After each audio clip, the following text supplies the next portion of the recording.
اہل سنت و جماعت کا عقیدہ دلائل و براہین کی روشنی میں یہ ہے کہ حج ادا مکے میں کیا جاتا ہے، حج کے مناسک سارے مکے میں ادا کیے جاتے ہیں۔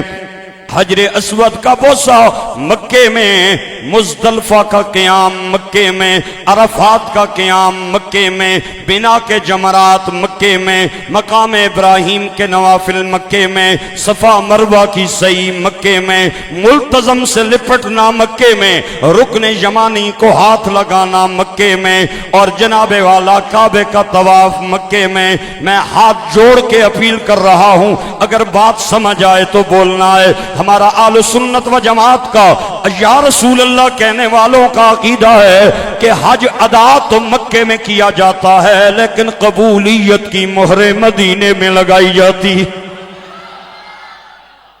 ایک بار ذرا پیار سے سبحان اللہ بول دو۔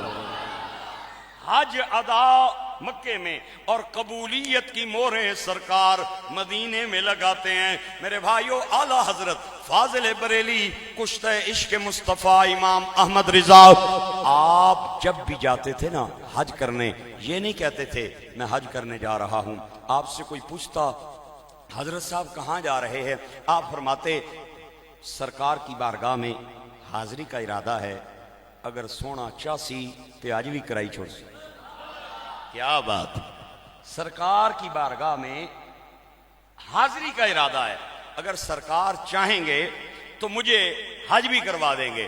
آپ سے کوئی اگر بندہ پوچھتا آپ یہ کیوں کہتے ہیں، آپ فرماتے اس لیے کہتا ہوں جو حج خود کرنے جاؤں گا نا، پتہ نہیں بے نیاز قبول کرے گا یا نہیں کرے گا، لیکن سرکار جس حج کے لیے مدینے سے بھیجیں گے قبولیت کی مہریں پہلے لگا دیں گے۔ اعلیٰ حضرت فاضل بریلی کی ایک بڑی عظیم نعت کے چند شعر اس وقت میرے سامنے ہیں۔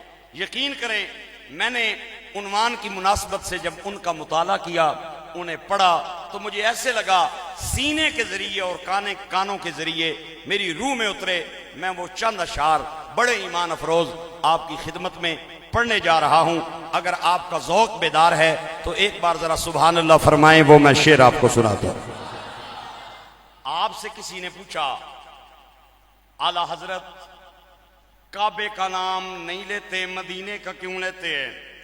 آپ فرماتے ہیں کعبے کا نام تک نہ لیا طیبہ ہی کہا، کعبے کا نام تک نہ لیا طیبہ ہی کہا، پوچھا کسی نے مجھ سے کہ نیت کدھر کی ہے، کعبے کا نام تک نہ لیا طیبہ ہی کہا، پوچھا کسی نے مجھ سے کہ نیت کدھر کی ہے، شکر خدا کہ آج گھڑی اس سفر کی ہے، اس پر نثار جاں فلاح و ظفر کی ہے۔ کسی بندے نے اعلیٰ حضرت سے کہا آپ مکے جائیں گے، مدینے جائیں گے، وہاں عرب کی تپتی دھوپ ہے، بڑے بڑے پہاڑ، سنگلاخ وادیاں، بڑے بڑے پتھر، چلتے چلتے پنڈلیاں بھاری ہو جائیں گی، قدم بوجھل ہو جائیں گے۔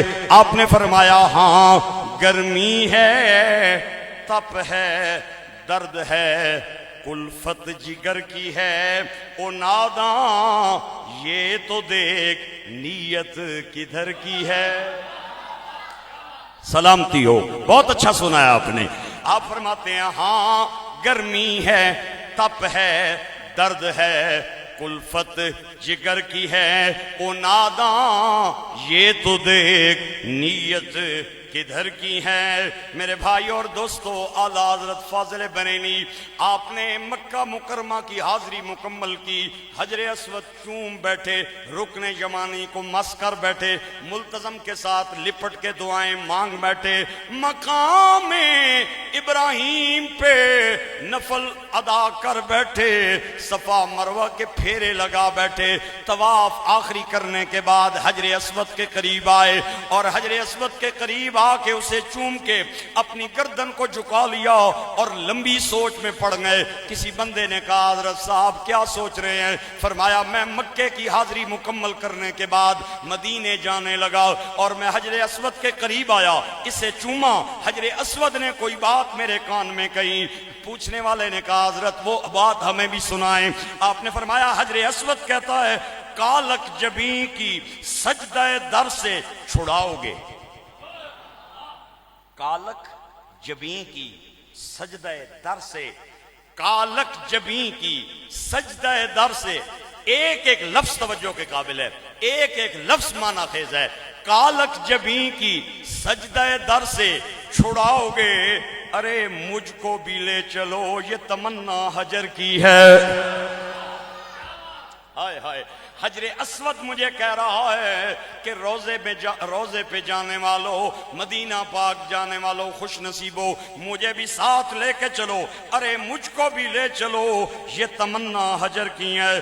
اعلیٰ حضرت بیت اللہ شریف کے قریب آئے، ملتزم پہ دعا مانگی اور میرے گرامی قدر احباب جیسے ہی میزاب رحمت کے قریب آئے، یہ جو کعبے کا پرنالہ، بیت اللہ شریف کا پرنالہ، اس کعبہ پرنالے کا منہ مدینہ پاک کی طرف ہے اور آپ نے تمام حاجیوں کو خطاب کیا، فرمایا حاجیوں بڑے خوش نصیب ہو، حمد مکہ پاک کی حاضری مکمل کر چکے ہو، آؤ آؤ حاجیوں آؤ شہنشاہ کا روزہ دیکھو۔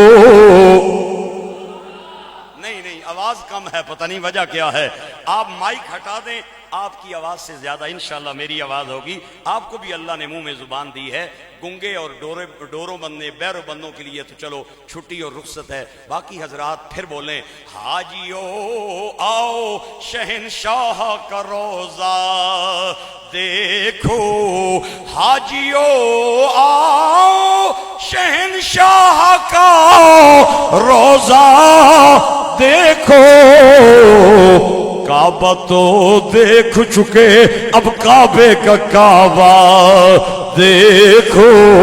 اللہ آپ بولنے والوں کو مرتے وقت نبی پاک کا کلمہ بولنا نصیب فرمائے۔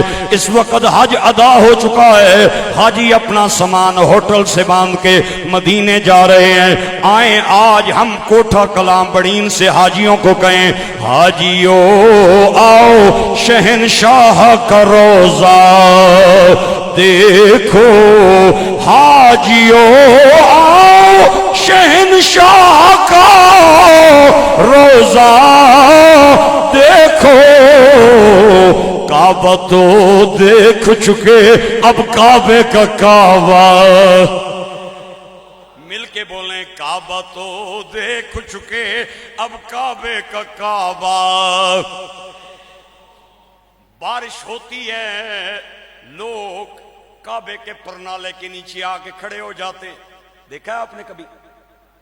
کوئی چلو لیتا ہے، کسی کو دو چار قطرے ملتے ہیں، کسی کو دو چار چھینٹے ملتے ہیں۔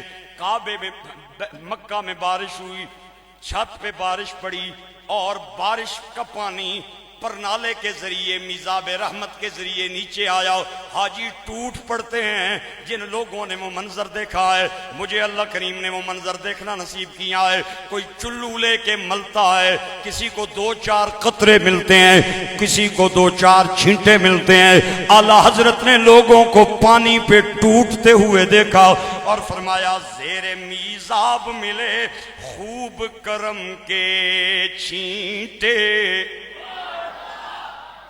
زیر میزاب ملے خوب کرم کے چھینٹے، ان کی رحمت کا یہاں روز برسنا دیکھو، ان کی رحمت کا کیا بات ہے، ان کی رحمت کا یہاں خوب برسنا دیکھو، ان کی رحمت کا یہاں خوب برسنا دیکھو۔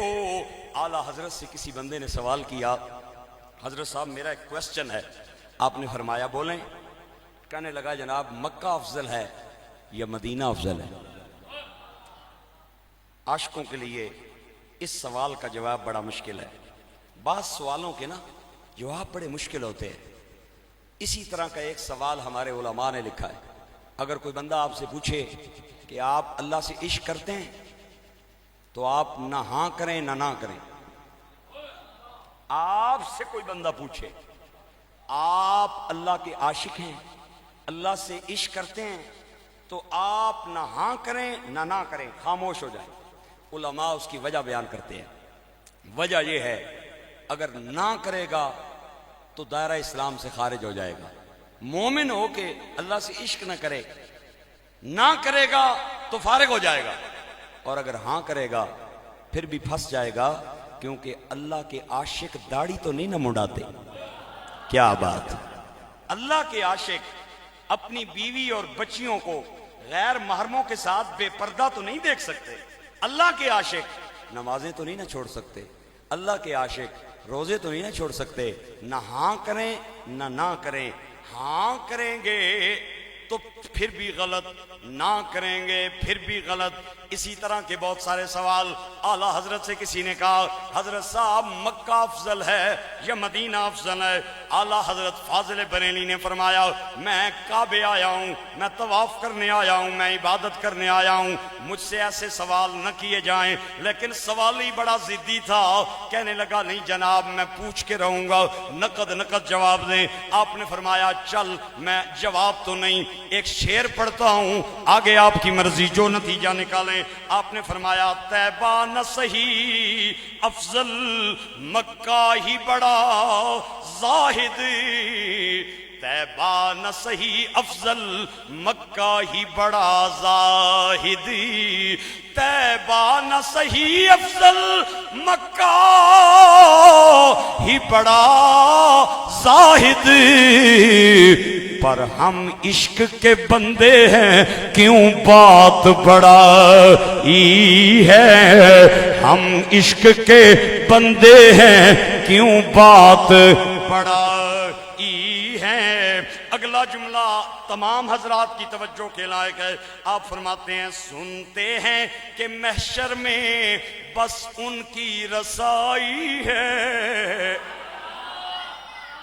یا رسول اللہ یا حبیب اللہ. سنتے ہیں کہ محشر میں بس ان کی رسائی ہے. اگلا جملہ توجہ کے لائق. گر ان کی رسائی ہے لو تو جب بن آئی ہے، گر ان کی رسائی ہے لو جب تو بنائی ہے. عشق تیرے صدقے جلنے سے چھٹے سستے، عشق تیرے صدقے جلنے سے چھٹے سستے، جو آگ بجھا دے گی وہ آگ لگائی ہے، جو آگ بجھا دے گی، مل کے بولیں، جو آگ بجھا دے گی، جو آگ بجھا دے گی وہ آگ لگائی ہے. مطلع میں اعلیٰ حضرت نے ایک شعر کہا ہے. فرماتے ہیں گر ان کی رسائی ہے لو جب تو بن آئی ہے. اگر حضور کی رسائی ہے نا قیامت کے دن، آپ کی کچھ شفاعت کا حق ملے گا، تو پھر ہمارے جیسے گناہگار پار چڑھ جائیں گے. آپ نے مطلع میں ایک شعر کہا گر کہہ کے، گر میں شک ہوتا ہے. آپ نے آگے جا کے مقطع میں مطلع کہتے ہیں شروع کے شعر کو، مقطع کہتے ہیں آخری شعر کو. مقطع میں جا کے اعلیٰ حضرت نے اس شک کی دیواریں توڑ دی. آپ فرماتے ہیں مطلع میں یہ کیا شک تھا واللہ رضا واللہ، بس ان کی رسائی ہے، بس ان کی رسائی ہے. آج لے ان کی پناہ، آج مدد مانگ ان سے، کل نہ مانیں گے قیامت میں اگر مان گیا. پھر علامہ اقبال کہتا ہے کی محمد سے وفا تو نے تو ہم تیرے ہیں, یہ جہاں چیز ہے کیا لوح قلم تیرے.